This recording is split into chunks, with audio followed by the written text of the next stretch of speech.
Everyone knows time is money, and this is especially true in trucking because in our line of work, our pay is not measured just by time, but also by distance and by market trends. And a popular topic in trucking industry that's also debated by FMCSA now is the detention time. Detention is a specific amount of time determined by brokers and by shippers of how long it should take to load and unload a truck. They came up with rule that it is normal to unload or load a truck in 2 hours, and therefore brokers will pay for detention only after those 2 hours. Sometimes we have instances where they will only pay after 3 or 4 hours, and what's even worse is that the first 2 hours are not included in that rate, and then they come up with some kind of a number, and it can be between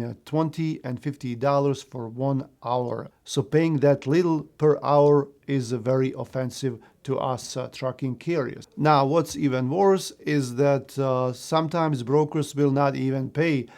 You have all the paperwork you need. They want you to put down your times on the bill of lading, and they just don't pay. They don't answer to your emails, they don't answer to your phone calls, they blame the shipper, they keep stalling you, and at the end they just don't pay. So a lot of times as a truck driver or a trucking company, you're not even going to get paid for that detention time. Another problem that we have is that shippers and brokers somehow think that this pay will make everything better. So remember, at the beginning of this video, we said that we get paid by distance and by the load, depending on the market trends. So this is a fixed price. And if a shipper decides to load our trucks for 2 to 5 hours or more, that's money lost. Because if the truck sat for 3 hours, this will count against the 14 hours for that day that the truck can actually work, and it will prolong the delivery times, and then it will also prolong the whole week. So this time will also count against the 70 hours that a driver can legally drive in a week. Also, when you get paid $40 for 1 hour, that's not even nearly enough if you compare it to how long a driver could have driven during that time.